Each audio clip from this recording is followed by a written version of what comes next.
I think अभि बरोबर काहीतरी connection असेल. माझा पहिला हिरो होता आणि माझा पहिला नवरा. माती खाल्ली. फक्त रात्री असं वाटलं असतं ही जरा 15-20 मिनिटं का होईना डिरेक्टरच्या रूम मध्ये का जाते. म्हणून मी आत गेले. हा आंघोळीला गेला आणि मी त्याच्या रूम मध्ये बसलीये. रुची ती प्रोडक्शन सांभाळत होती. तर तिने बेल आणि ती आली आणि तिने सांगितलं हॅलो अभिदादा, आणि मी उघडला. तर ती मला असं म्हणाली अभिदा कुठे? मला अरे तो आंघोळीला गेला. मला मग तू इथे काय करतो? अरे आणि माझं मी बायको आहे ना. प्रार्थना बसलीये एक्झॅक्ट बाजूला, म्हणजे तुझी ती साजणी साजणी आहे, आहे हा. आणि एक्झॅक्ट समोर तुझी ती सखी सखी आहे. आहे. वाव. तर what a combination आणि ही ना? पण माझी सखी सखीच आहे. असं Yes. चालतं. हॅलो हाय नमस्कार, मी जयंती वाघधरे. मी आता आहे अलिबागमध्ये. माझ्या राईट साईडला आहे हा सुंदर समुद्र किनारा आणि माझ्या लेफ्ट साईडला आहे मांडवा जेट्टी. तर आता लवकरच सनसेटसुद्धा होणार आहे आणि हा गोल्डन लाईट आपल्याला अनुभवायला मिळणार आहे. तर याच सनसेटमध्ये, याच गोल्डन लाईटमध्ये आपण एक मस्त मुलाखत घेणार आहोत काही कलाकारांची. आता ते कलाकार कोण आहेत हे तुम्हाला कळेलच, सो चला सांगते.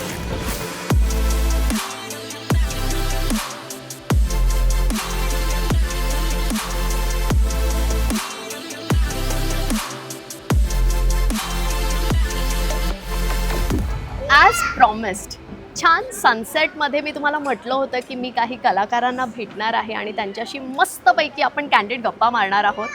तर ते कलाकार आता माझ्यासोबत आहे. तुम्हा सगळ्यांचं मनापासून स्वागत आहे. अभिजित, प्रार्थना अँड अभिषेक, Thank खूप you. खूप स्वागत आहे. आणि इतकं छान कॉम्बिनेशन आहे ना, कारण सखे ग साजणी हा सिनेमा भेटीला येतोय आणि इथे प्रार्थना बसली आहे एक्झॅक्ट बाजूला, म्हणजे तुझी ती साजणी साजणी आहे, आहे हा. आणि एक्झॅक्ट समोर तुझी ती सखी सखी आहे. आहे. वाव. तर what a combination आणि ही ना? पण माझी सखी सखीच आहे. असं येस. चालतं.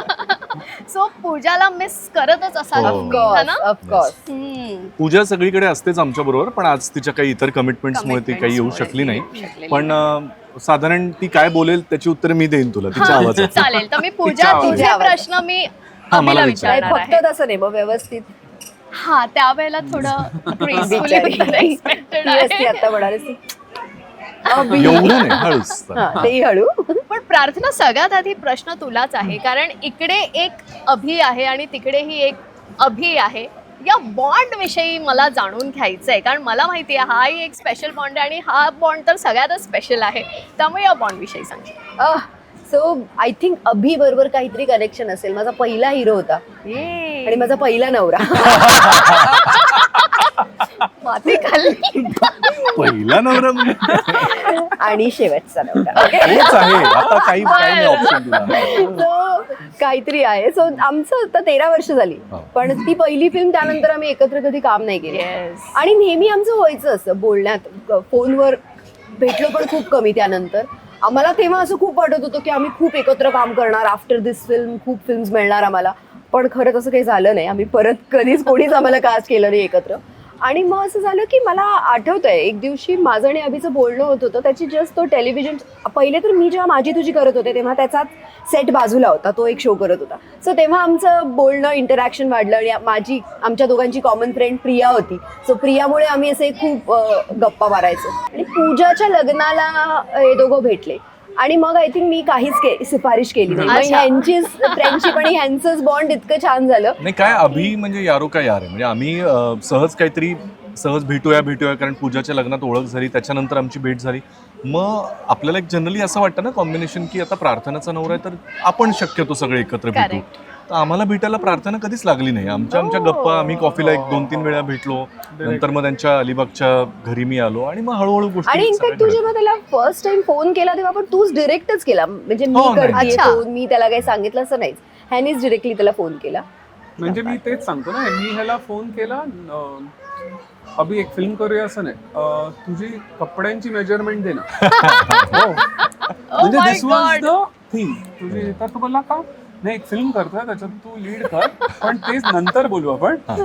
आधी मेजरमेंट्स तू मेजरमेंट पाठव, कारण का ना उद्या बहुतेक आम्ही कॉस्ट्युम्स करतोय. आणि तो मला बोलला हो पण मी मेजरमेंट पाठवतो, लुक काय असेल म्हटलं ते नंतर बोलू.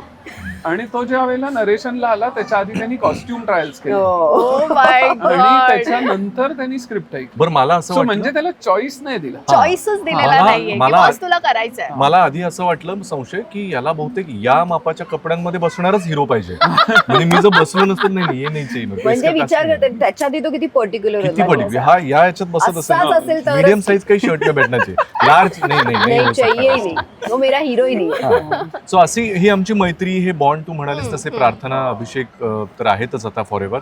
आमची मैत्री पण तेव्हाची होती आणि या फिल्मच्या निमित्तानं आम्ही पुन्हा एकदा एकत्र आलो. अभिषेक बरोबर मला काम करता आलं, Yes. पूजा पण जुनी मैत्रीण आहे, त्यामुळे सगळं जुळून आलं. छान बट्टी जमलेली आहे. पण आम्ही असं ऐकलंय की अभि फार बोलत नाही आणि हो? आज खरंय, खरंय. हो, नाही हो? बोलतो छान. प्रचंड माझ्याशी तर व्यवस्थित बोलतो. मी असं कधी इंटरव्ह्यू करतो. मध्ये कधी येतो रे? आज आय थिंक हा पहिला पहिला इंटरव्ह्यू interview असेल त्याचा. हो वा तो कमी बोलतो म्हणतात पण तो मोजका आणि करेक्ट बोलतो Correct. Is what Correct, is correct. Actually म्हणजे आणि correct. मला असं वाटतं त्यापेक्षा पण जर त्याला तो व्यक्ती आवडला तर तो त्याच्याशी खूप खूप बोलतो. बोलतो. पण जर त्याला ती गोष्ट, ती जागा, ते व्यक्ती, ते सगळं नाही पटलं का मे बी त्याला तेव्हा त्याचा मूड नसेल तर तो एकदम शांत असतो. फक्त वन लाईनर उत्तर दे. सो आता तू ठरव, तू प्रश्नाचे हा, म्हणजे वन लाईनर तू उत्तर साधारण- दे तर तुला मी कळेल. तयारीत आहे. हा, साधारण आपण असा प्रश्न विचारतात ना पत्रकार की आता या चित्रपटाच्या बॅकग्राऊंडवर आपण असं कॉम्बिनेशन बघतोय, आता पहिल्यांदाच तुमचं मराठीमध्ये दिग्दर्शन आहे, तुमच्या काय भावना मनामध्ये हा, आणि या हा, भावनांचा कल्लोळ आणि अमुक अमुक हे सगळं असताना सखी का साधणी सारखं रिफ्रेशिंग विषय तुम्ही घेऊन येताय, हा. कसं वाटतंय? आय थिंक तुम्ही फिल्म बघा कळेल. संपला. सांभाळा विषय. हा. मग हिचा प्रश्न जास्त मोठा आहे. अरे, म्हणजे अच्छा दॅट वॉज असं आहे ते, त्याचं मोजकं असतं उत्तर. ओ पण नाही, आजच्या इंटरव्ह्यू मध्ये हो. हा अभि हाच जास्त बोलणार बोलणार आहे, तुझा अभि. सो साऊथ फिल्म्स मध्ये ऑफकोर्स एक तगडा अनुभव आहे आणि मग मराठी सिनेमा करायचा ही चॉईस किंवा हा ऑप्शन म्हणता आला तर ऑप्शन हा कोणाचा होता? प्रार्थना की नाही. तुझाच कॉल होता? कॉल इव्हेंच्युअली माझाच होता, बट त्याच्या मागे डिस्कशन होतं की काय करायचं वगैरे. आणि ऑफकोर्स तेलुगू आणि मल्याळम करत असताना तो तेवढा टाईम पिरियड द्यायचा, पण मला करायचंच होतं. सो तेवढा टाईम मी विचार केलेला की अच्छा 1 वर्ष लेट्स डू मराठी फिल्म्स आणि see how it goes. Here we are. 2-3 sentence बोललाय. पाहिलं ना? नाही म्हणजे आता हे जास्त बोललाय. जास्त बोललाय होत्या. मला या ट्रॅव्हल स्टोरीज विषयी जाणून घ्यायला आवडेल, कारण सिनेमा थायलंडमध्ये शूट झालाय. डेफिनेटली स्टोरीज तर असतीलच. खूप जास्त, म्हणजे मी असं म्हणेन की first day to last day पर्यंत काही ना काही घडत होतं. आणि आम्ही सिन्सिअरलीच काम करायला तिथे गेलो होतो, आम्ही आमचं कामच करत होतो. पण सिच्युएशन काय काय गोष्टी अशा घडत होत्या की रोज काहीतरी नवीन एक स्टोरी घडायची आणि रोज आम्हाला अरे आता आज काय नवीन, आता आज काय नवीन असं व्हायचं. फर्स्ट डेज मला आठवतोय आम्ही पटायाला होतो आणि फर्स्ट डे शूट झाला आणि त्या दिवशी रात्री हे सगळे बाहेर फिरायला, सगळे पाठीला की पटाया आहे आणि 12 तास शूट केल्यावर हे सगळे गेले. पण नेमका माझा पाय दुखत होता, तर तेव्हा मला कळलं नाही की पाय काय एवढा दुखतो, कारण फर्स्ट डेला एवढ्या हिल्स घालून मी शूट करत होतो आम्ही पटायात. आणि सेकंड डेला माझा पाय एवढा सुजला आणि मग तेव्हा कळलं नाही ऍक्च्युली. तर 20 डेज मी तसा सुजलेला पाय घेऊन शूट केलं. मग कळलं ते लिगामेंट, जे नंतर तुम्हाला सगळ्यांनाच कळलं की ऑपरेशन झालं आणि काय काय झालं. पण पहिल्याच दिवशी जो काय पाय सुजला तो अख्ख्या 20 डेज मी तशाच आणि त्याच पेनमध्ये. मला तर आठवतं आपण फुकेटला तर मी तिथल्या हॉस्पिटलमध्ये पण गेले होते, कारण तिथे ना आपल्यासारखे क्लिनिक नसतात, छोटे छोटे डॉक्टर्स अवेलेबल असतात कुठेही असं नाहीये. त्यांच्या इथे जे गव्हर्नमेंट हॉस्पिटल तिथेच जावं लागतं. मग ते अपॉइंटमेंट घेऊन जायचं. मग मी नेमकं तेव्हा 1 वाजताची शिफ्ट होती, मग मी सकाळी 10 वाजता उठून तिथे गेले. 1 वाजेपर्यंत तिथे डॉक्टरच आले नाही. मग मी परत आले तिथे कुठेतरी कुठल्या तरी मेडिकल स्टोअरमधनं औषधं घेतले. आणि सो असं खूप म्हणजे सगळ्या एव्हरी डे काही ना काही घडत होतो, काही ना काही. आणि बेस्ट पार्ट फर्स्ट डेलाच घडला. हो, आम्ही चेक इन वगैरे केलं आणि सगळे रूम मध्ये गेले. तो ब्रेक डे होता, नेक्स्ट डे पासून शूट Shoot करायचं सुरू होणार. वगैरे सगळं कळलं. आम्हाला फोन आला, वो एक प्रोडक्शन का बॅग नाही मिळाला. ठीक आहे, एअरपोर्टवर राहिली असेल, ओके, तर लाईन प्रोड्युसर वगैरे जातील आणि घेऊन येतील नंतर. आणि लँग्वेज इश्यू आहे ना एअरपोर्टवर फोन करून विचारायला. हा, तर ती right. जी लोकल लाईन प्रोड्युसरची असिस्टंट होती तिने खूप फोन बिन केले आणि तिने बॅगचा फोटो मागवला की ही बॅग, आणि सगळे खुश झाले, अच्छा बॅग मिळाली. मिळाली हा. नंतर म्हटलं आता तुम्ही जा. सो बाय द टाइम हे सगळं बॅग मिळाली ते 10:30-11 वाजलेले. म्हणजे आम्ही जेवून बिवून पण आलेलो परत. नंतर ते टॅग असतात, बॅगेज टॅग, त्याचा इम्पॉर्टन्स त्या दिवशी कळला. ती आपण जनरली बोर्डिंग पासवर असतं, इग्नोर करतो. त्या बॅगेच्या टॅगवर लिहिलेलं अभिजित खांडकेकर. बरं काय झालं होतं माझ्या बोर्डिंग कार्डवर सगळ्यांचे बॅकटॅग्स आता केवढी ते किती random जणांचे ला होते, होतं. सगळ्यांचे माझ्या याच्यावर होते. तर झालं काय, आता फॉर एक्झाम्पल बॅग राहिली आहे जयंतीची, तर आयडियली जयंती आणि एक ती लोकल Correct. कोऑर्डिनेटर जाऊन बॅग घेऊन आली, घेऊन विषय संपला, बाकीचे आराम करतील. तर त्यांचं म्हणणं होतं की ज्याच्या बोर्डिंग कार्डवर तो आहे त्याचा त्यांनी त्याचा जायला पासपोर्ट आणि तो पाहिजे, आणि तरच जर आम्ही तसं देऊ. नसेल तर तुम्हाला उद्या कोर्टात जाऊन ऍफिडेव्हिट की बनवून दिस इज आवर मग बॅग ते- असं. मग तुम्ही रिप्रेझेंटेटिव्ह पाठवू शकता. आम्ही First सगळे day निघालो. लाच हे सगळे Shooting रात्री नाही झालं. शूट नाही, नव्हतंच, नाही. नेक्स्ट डे पासून पण होतं. असं होतं ना, लवकर झोपूया, उद्या लवकर हा मग हे उठायचं. सगळे गेले ते रात्री 2-3 वाजता हॉटेलवर 2 आले. तास जायला 2 तास यायला आणि ती बॅग घेऊन वगैरे. फायनली बॅग घेऊन आलो. त्यानंतर आम्ही फुकेटला ज्या दिवशी तिथे आलो आणि तेव्हा आम्हाला कळलं की आम्ही जी हॉटेल बुक केली होती, हा ह्याच्या आधी बघून आला होता, तर त्यामुळे त्याला माहिती होतं ही हॉटेल आहे. सो त्यामुळे नंतर त्यांनी ऑनलाईन बुक केली. सो त्यांनी काय केलं, दाखवताना आम्हाला पुढचं दाखवलं, कारण ह्यांनी जी बघितली होती, आणि Sea view देताना rooms. बुकिंग आमचे सगळे मागच्या रूम्सचे होते, मागचीच हॉटेल होती कुठली तरी, आणि ते सगळे इतक्या घाणेरड्या होत्या की आम्हाला कळलं आम्ही इथे नाही राहू शकत आहे. मग अख्खं युनिट दुसरीकडे शिफ्ट झालं आणि ते तिथलं आमचं बुकिंग आधीचं होतं. मग सगळे तिथे गेले. सो ती धावपळ, आम्ही थांबलोय तिथे.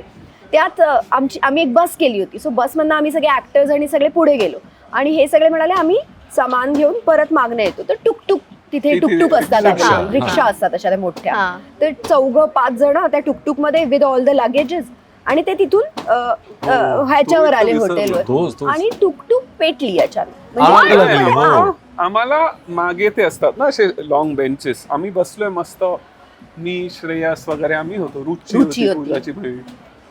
तर टक टक टक टक आवाज आला आणि मी म्हटलं ह्याचा टायर पंक्चर झाला, आता now you have to take all the सामान and go to the hotel. आणि त्यांनी रिक्षा थांबवली साईडला, आणि रिक्षावाला आमच्या समोरून पळत गेला. तर आम्हाला वाटलं हा पळत का गेला, बिकॉज त्यांनी एक वॉटर टँकर लकीली उभा होता, तो त्याला सांगायला गेला, पण त्यांनी आम्हाला नाही नाही सांगितलं सांगितलं की ते त्याच्या गाडीतून उतरा. सीटच्या खाली आग लागली. ओ त्याच्या बाजूला रुची बसलेली, ती उतरून मागे आम्हाला सांगायला आली, आणि आम्ही असे सगळे स्लो मोशन रिक्षा सगळे बॅग्स टाकतायत. नाही, म्हणजे तो आधी- पाणीसाठी पळाला, पण तो बोलला नाही. नाही. म्हणजे आधी आम्ही पळालो. फर्स्ट इन्स्टिंक्टिव्ह काय असतं, जान हा बचाव. बरोबर आहे. नंतर कळलं बॅग्स. मग मी परत एक एक अशी चेन केली आणि बॅग्स खेचले. हो, आणि ते तसं ऍडव्हेंचर होत आहे. आणि My तिथून ते आलो तेवढं ती रिक्षा पेटली. पेटली अख्खी, म्हणजे Seriously? proper. हा, हा. म्हणजे आणि रिक्षा पेटली. पेटली, हो. म्हणजे एक असतं ना, आपण असं कुठे नवीन जागी अरे आग लगा देंगे, तो यांनी ऍक्च्युअली लिटरली तुम तिथून लोगों ने सुरुवात आग झाली. लगा आग दी. लगा दी, तिथूनच सुरुवात झाली. प्रवास म्हणल्यानंतर असे ऍडव्हेंचर्स नाही घडले तर काही गंमत नसते. आपण Correct. प्रवासातून आल्यावर जर आपल्याला ते किस्से आठवून परत ती मजा येत नसेल तर काय पाहिजे ना? Exactly, exactly. त्यामुळे- त्यानंतर आम्ही फिफीला गेलो होतो. तर फिफीला ज्या आयलँडवर आम्ही शूट करणार होतो, अगेन ह्यानी रेकी केली होती, त्याला तेच रिसॉर्ट हवं होतं, कारण त्या रिसॉर्टला रिलेटेड पण स्टोरी पुढे वाढत होती.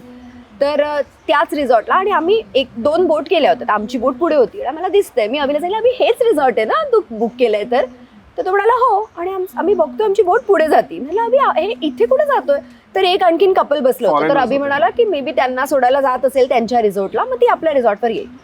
नाही, ती गेली आणि एका दुसऱ्या काही सँडी ते बीचवर येऊन exact थांबवलं आम्हाला. त्या रिसॉर्ट हिलवर आहे, त्या डोंगराच्या मागच्या साईडला त्यांनी आम्हाला उतरवलं. तो बोलला तिथे High रॉक्स tide आहेत, मुळे. हाय टाईड मुळे मी जाऊच शकत. So you have to climb up the आम्ही असे बॅगा डोक्यावर घेऊन गुडघ्यापर्यंत पाण्यात With सुजलेले So अशा गुडघे. सगळ्या अनेक गमती झाल्या. बापरे. म्हणजे त्यावर एक वेगळी फिल्म होऊ शकेल इतके My गमती. God.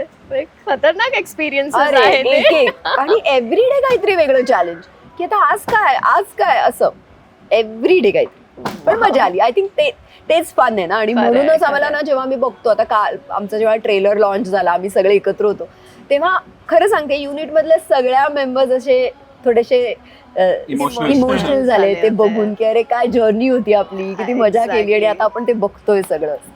वाव. सो फिल्मच्या मागे एक फिल्म आहे Yes, आणि ती 100%. फारच इंटरेस्टिंग स्टोरी आहे Yes. मला वाटतं. पण एक प्रश्न मला अभि तुला विचारायचा आहे, तो म्हणजे की असं म्हणतात ना की हजबंड वाईफ एकत्र थायलंडला कधी जात नाही. हा, ह्या थायलंड ट्रिपमध्ये आणि मागच्या थायलंडच्या ट्रिप मधला काही फरक जाणवला या का किंवा थायलंड व्हॉट ट्रिप वॉज मध्ये इट? मी आणि अभिजितनी खूप मजा अरे, आम्ही प्रार्थना आणि या थायलंड ट्रिप मध्ये आम्ही दोघं हजबंड वाईफ नव्हतो. नव्हता. Ask नाही, अजिबात. anybody. हो. In fact, we were not sharing the room also. Even I was sharing room Yes, with him. yes. अच्छा आणि माणूस हो, आणि आम्ही नंतर जास्त तो फिरायला मला वगैरे. म्हणायचा की मला माझं काम असतं, सो मला ते करायचं असतं, मला ते बरोबर रोजचं आहे. सगळं हे, तर तू नको, you share with somebody else और you stay alone but not with me. So या असं होतं ते, म्हणजे हजबंड वाईफ नव्हतो आम्ही. असं हो ते Director होता. त्यावेळेला आणि- त्याची एकच बायको होती ती म्हणजे कॅमेरा. त्याला जितकं प्रेमानं तो वागवत होता आम्ही तेवढं कोणीच कुणालाच नाही. नव्हतं. तेच. हा. हो ना. पण मग जसं म्हणजे मला असं वाटतं की तू या दोघांमध्ये जास्तीत जास्त वेळ स्पेंड केलेला आहेस थायलंडमध्ये.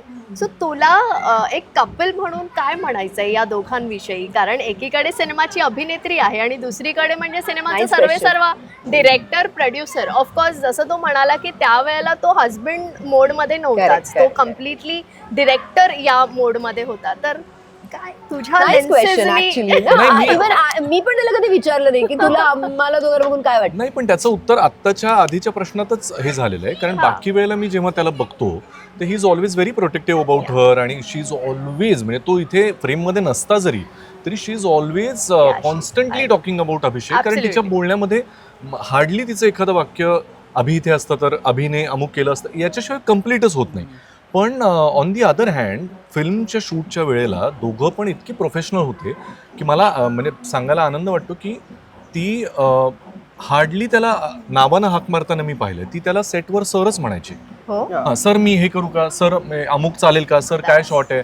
So she was very professional. क्या ना बात आहे. अभिचंही शॉट घेतला मग त्यांचं काहीतरी कोपऱ्यात जाऊन मिठी देत वगैरे असं अजिबात अजिबात घडलेलं नाही. नाही. हीच नाही. पण त्याचा अर्थ असा नाही की he doesn't love her at all. उलट तो इतका प्रोफेशनल होता की त्यावेळेला एखाद्या डिरेक्टर ऍक्टरचं जसं असावं, जिथे गरजेचं आहे तिथे तो सांगायचा.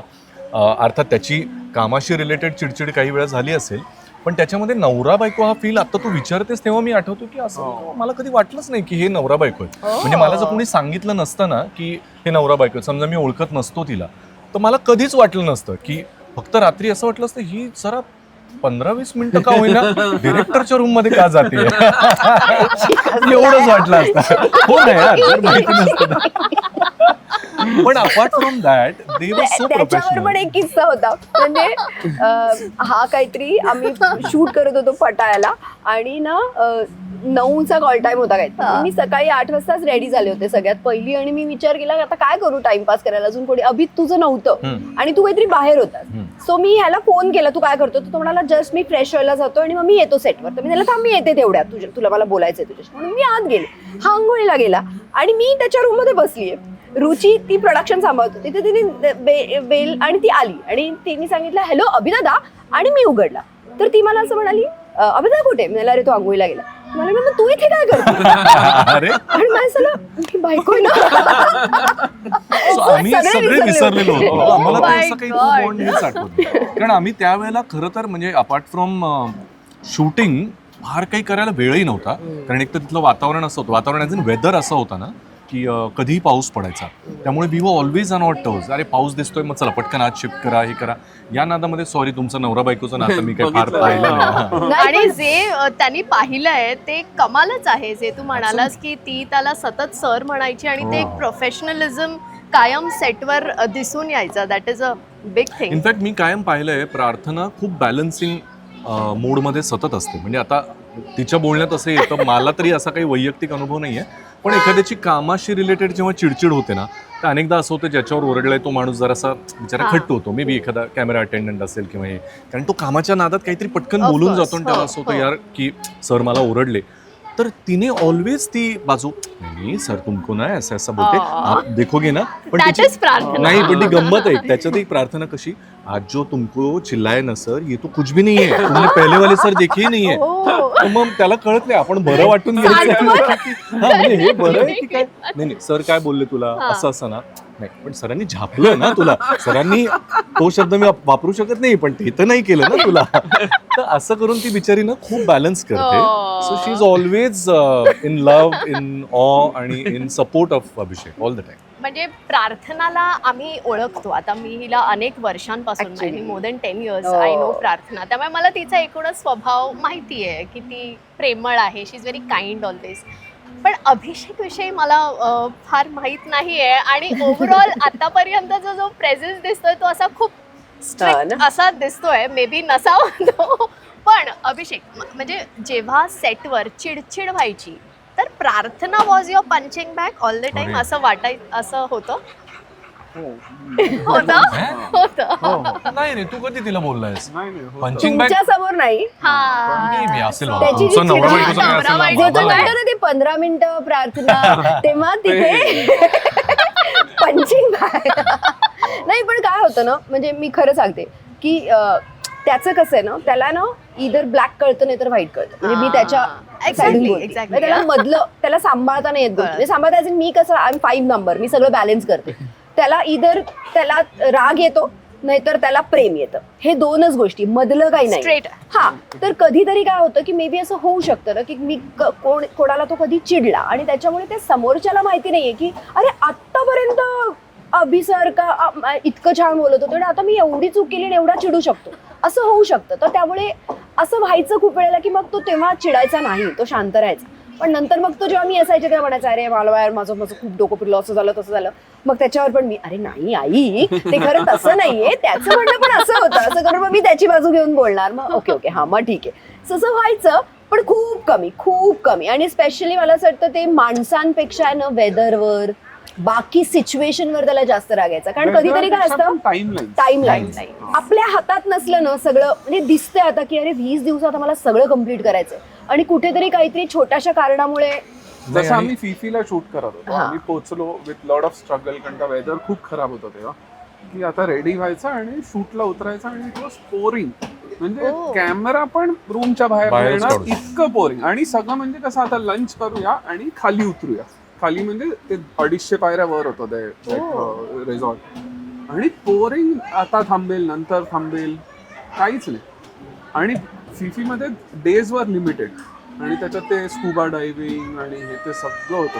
त्याच्यात पाऊस पडला तर उद्या स्कुबा होईल का, आणि जर स्कुबाच नाही आला तर मग आपण फिफी पर्यंत आयलंड पर्यंत 4 मोड ऑफ ट्रान्सपोर्ट चेंज करत का पोहोचलो.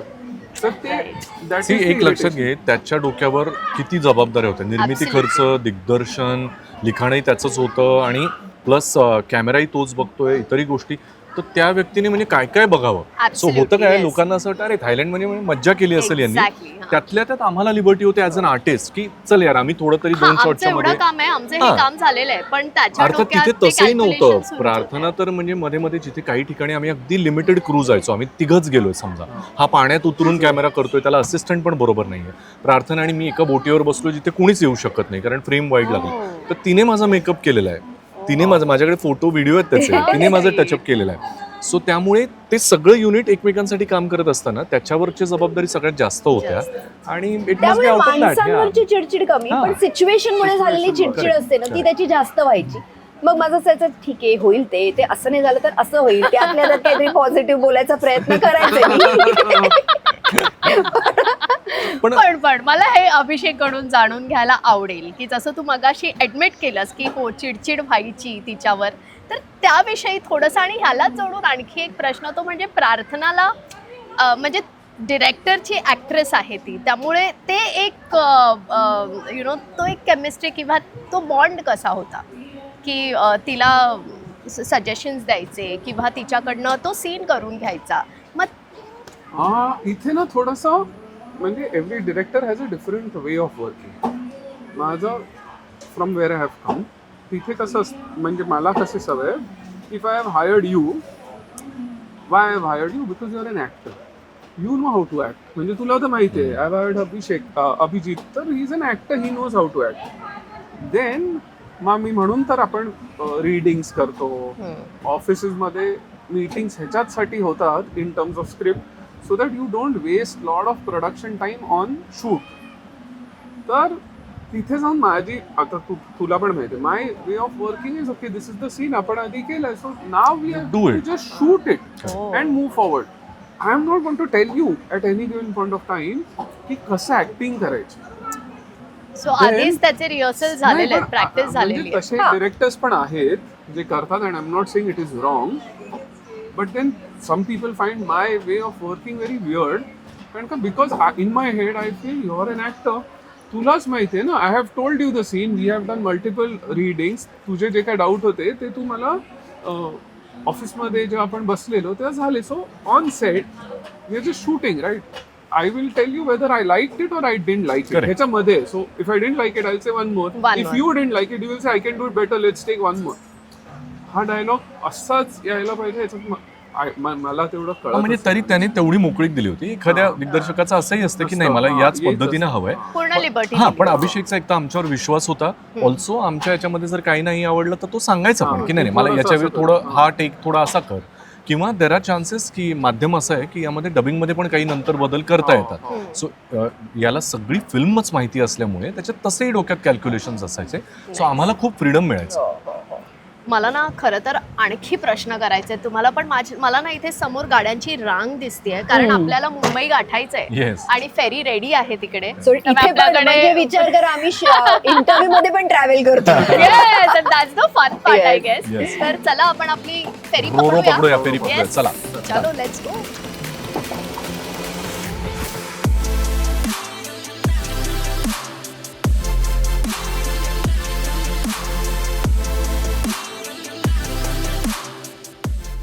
तर अलिबाग टू मुंबई हा जो प्रवास आहे आमचा तो आता सुरू होणार आहे आणि मस्तपैकी इथे समुद्रकिनारी आम्ही इथे थांबलो आहोत. सनसेट आहे, इतका सुंदर व्ह्यू आणखी कुठे मिळणार आहे.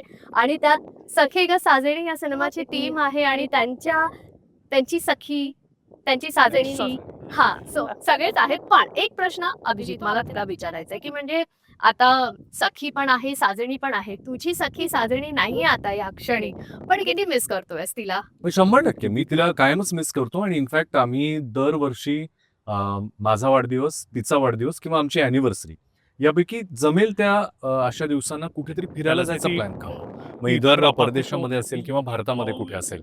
आणि आतापर्यंत आम्ही फार वेगवेगळ्या जागांना भेटी दिल्या आहेत, अगदी लडाख पासून कझाकिस्तान पासून. सो दरवर्षी मला असं वाटतं की आपण जोपर्यंत आपल्या व्यक्तीबरोबर प्लॅन करून कुठेतरी फिरायला जात नाही, तुम्हाला तो वेळ काढता येतच नाही, कारण सतत काही ना काही चालूच असतात. करेक्ट. सो सुखदा आणि मी दोघांनी आम्हाला फिरायला आवडतं. त्यामुळे माझ्या त्या साजणीला, जी खरी तर माझी सखी आहे, तिला घेऊन मी कायम फिरायला जात असतो, असं कायम प्लॅनिंग करतो. त्यामुळे आजही इथे असते तर तिने खूप मजा केली असती. पण मग तुमच्या दोघांचे फेवरेट ट्रॅव्हल डेस्टिनेशन जर तुमच्या दोघांचे पर्सनली जिथे तुम्ही ऑलरेडी जाऊन आलात त्याविषयी सांगा, आणि कुठे जायचंय त्याविषयी सांगा. दुबई आपला फेवरेट आहे ना. दुबई जो फेवरेट. म्हणजे वी गो क्वाइट. आणि त्याचं रिझन आणखी नाही, माझी ताई तिथे राहते. सो आमचं असं असतं की ताईची आठवण आली एक बहाणं असतं, कारण तेव्हा खरं ह्याला शॉपिंगची आठवण येत असते. मग आम्ही ठरवतो जाऊया. सो वर्षातून 3 ते 4 वेळा तिथे जाणं होतच. पण कुठली जागा व्हायची हे मी त्याला लग्नापासून सांगेन, लग्न झाल्यापासून सांगेन मला पॅरिसला जायचंय आणि मला तुझ्याच बरोबर जायचंय. कारण मी असं Paris is again it's a very beautiful and romantic place. मला असं वाटतं तिथे तू नवऱ्याबरोबर जायला हवं ना. आणि मग क्लिशे फोटो काढायचे. Very unromantic. प्रार्थना, हा काय वाटतं तुला त्याच्या या शेड विषयी? की पण आय थिंक मला तो असाच आवडतो. म्हणजे मला असं वाटतं ना, सगळेच खूप मला विचारतात की अरे तू तुझं एवढं कौतुक करत नाही का, तो शांत असतो आणि तर मला असं वाटतं की मला हीच गोष्ट त्याची सगळ्यात जास्त आवडते. की काही वेळेला आता परवाच आमचं हे जेव्हा ट्रेलर लॉन्च होतं तर त्या दिवशी मी तो ड्रेस घातला होता, रेड ड्रेस, आठवतो तुला? मी तो रेड ड्रेस घालून आले आणि अभिचं त्याने बघितलं आणि तो म्हणाला ओ वाव मस्त, एवढंच बोलला. आणि मला हा ओके. तर तिथे आमची जी शीतल आमची मैत्रीण होती ती तिथे होती. तर ती म्हणाली अहो सर मॅडम काय दिसतं तुम्हाला, असं होत नाही, अहो कसली आहे माझी बायको. तर अभि म्हणाला नाही मला असं काही होत नाही. आणि मी सांगितलं की हे बघ, जेव्हा तो मला असं म्हणाला ना छान दिसते, त्याच्यात मी सांगितलं मला कळलं की हे सगळं जास्त आहे. जर त्याला आवडलं नसतं का त्याला कमी आवडलं असतं तर मे बी त्याने एवढंही कौतुक केलं असतं की छान दिसते. आणि नुसतं okay that is it's way of दुसरा कलर असेल तर तू घाल. इट मीन्स ते नाही चांगलं दिसत. तो इतका तो आहे आणि मला हे आवडतं त्याचं की कमी बोलतो पण आय एम शुअर मनात खूप असेल. प्रचंड प्रेम आहे, खूप प्रेम. हो हो. माझ्यापाशी ते एकदा रडलं होतं. माझं फार प्रेम आहे प्रार्थना. खरंच थायलंडला अरे थायलंडला? मनापासून ती दिवसभर मी तिला भेटलो नाही, मला आठवण येते असं करत एकदा उशी भिजली माझा अख्खी. मित्र आहे का त्याचा? नाही मी खरं ते सांगतो, हो की नाही अभि, असंच सांगितलं होतंस ना तुम्हाला म्हणजे असंच असंच बोलत. तुझंच बोलायचं होतं.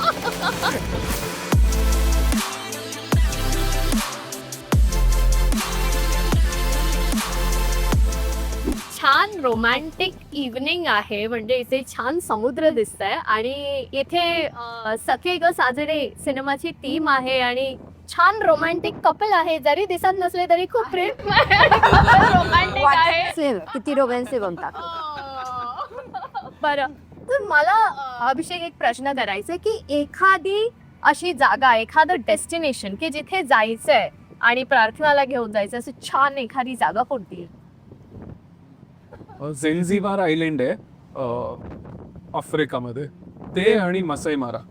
मसई मारा ऍक्च्युली. सो मसई माराला मला घेऊन जायचंय. सो होपफुली या जून मध्ये आम्ही जाऊ. Again the reason behind that is ती बोल Animal.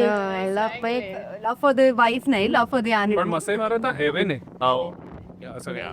आणि तिथेच म्हणजे in the same continent there is Zanzibar. तर ते त्याविषयी सांग.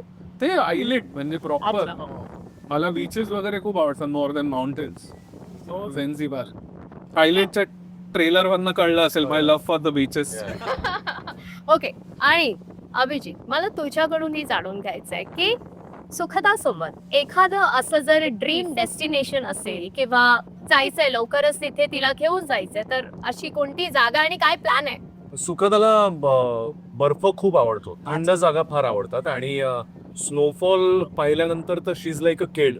म्हणजे तिच्याकडे फक्त बघत राहावं इतका आनंद तिला ना बाकी कुठे राहतोय, कुठे खायला प्यायला मिळतंय की नाही काही पडलेलं नसते. तिला जर स्नोफॉल असेल ना तर तिला खूप आवडतो. वी वर फॉर्च्युनेट, आम्ही मध्ये आता लडाखला गेलो होतो तर तिथे खरं तर सीझन नसताना अचानक स्नोफॉल आम्हाला मिळाला होता. So we were very lucky. पण आता मी US ला मध्ये जाऊन आलो आणि तिथे इट वॉज बिलो मायनस सगळीकडे, बिलो फ्रीजिंग पॉईंट. तर सगळीकडे बर्फ होता आणि सुखदासाठी तो करेक्ट वेदर होता. माझी फार इच्छा आहे तिला एखाद्या अशा जागी घेऊन जायचं जिथे कंटिन्युअस स्नोफॉल चालू आहे. कंडिशन इज बर्फ पडला So पाहिजे. तिला तो आयफेल टॉवर नाही दिसलं तरी चालेल त्याच्यामध्ये, पण मग मी चालेल कसा प्लॅन. Antarctica, northern lights. पहाड म्हणजे तिथे नाही, पण खरं नॉर्दर्न लाईट्सचा पण आमचा प्रयत्न चालू होता. So northern lights is one of the काय म्हणू आपण ड्रीम डेस्टिनेशन्स. पण भरपूर स्नोफॉल असलेली जागा इज वॉट शी लव्स. आणि तिचं अजिबात असं काही नसतं की मला हेच हवं तेच हवं. शी इज व्हेरी हॅपी.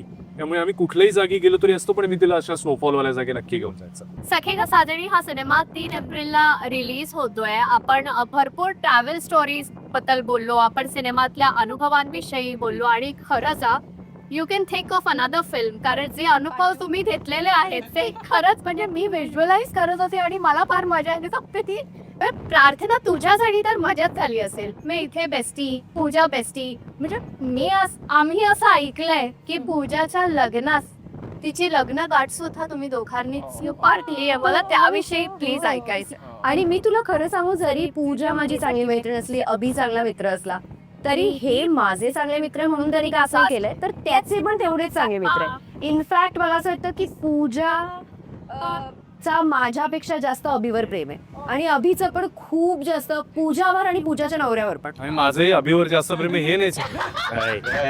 तुझं माझ्यावर आहे 100%. तुझं माझ्यावर. अभि ठीक आहे. आपलं वेगळं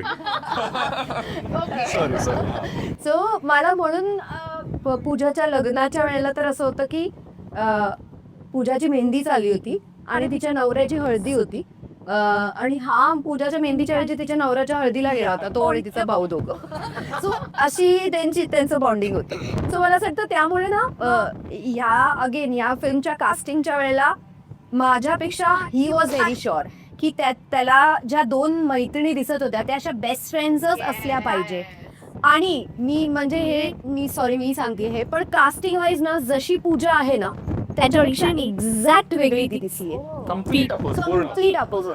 आणि मी जशी आहे त्यापेक्षा एकदम ऑपोजिट आहे. सो हे त्याला हवं होतं की तुम्ही जशा तुमचे कॅरेक्टर रिअल लाईफ मध्ये आहे त्याच्यापेक्षा तुम्ही वेगळे कॅरेक्टर, म्हणजे लेट्स वाईट लेट्स पूजा टू प्रार्थना, प्रार्थना टू पूजा, असं त्याचं झालं होतं कॅरेक्टर. कम्प्लीट. सो आणि ते त्यामुळे आमच्या दोघांसाठी चॅलेंजिंग होतं की खरं तर त्या आम्ही जेव्हा अशा ह्याला जायचो काय म्हणतात त्याला वेगवेगळ्या जागेवर जायचो तेव्हा मी खूपच अशी मला ऍडव्हेंचरस आहे आणि मला खूप काय काय करायला आवडतं आणि पूजा एक्झॅक्ट नाही. पण तिथे जाऊन मला असं दाखवायचं होतं की मला काहीच जमत नाहीये आणि तिला सगळं जमतंय.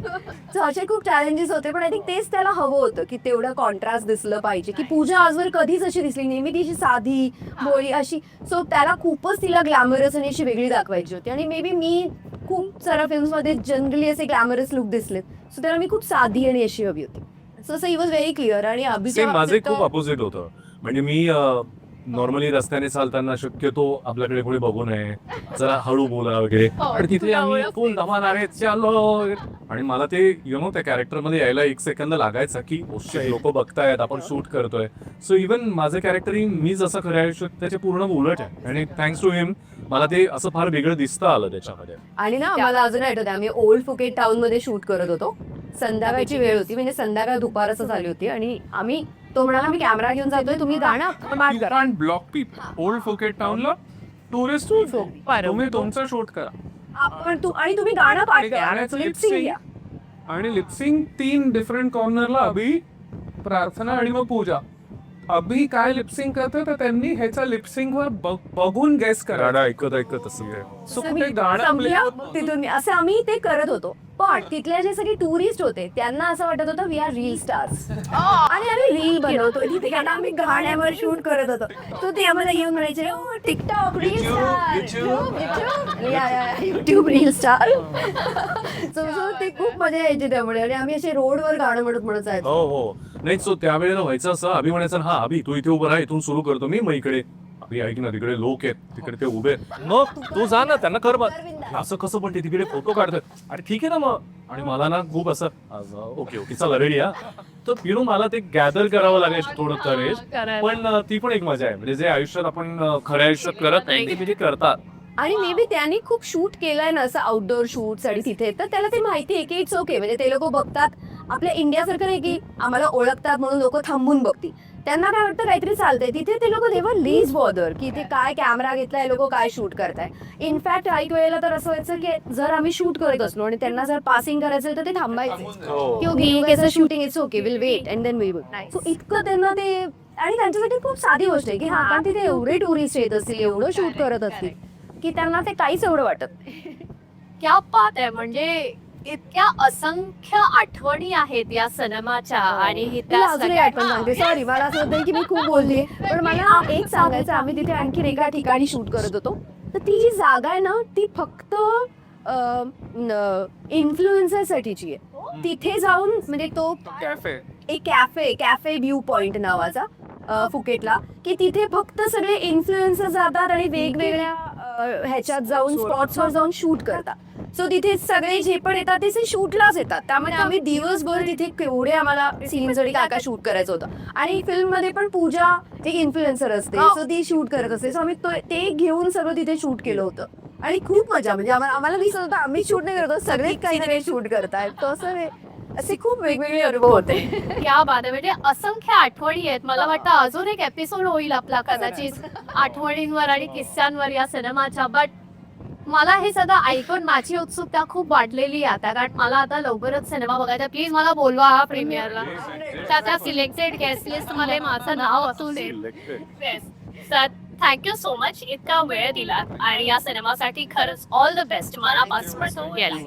तेव्हा 3 एप्रिलला हा सिनेमा रिलीज होतोय. सखे ग साजणी नसी बघा 3 एप्रिलला तुमच्या जवळच्या चित्रपटगृहात.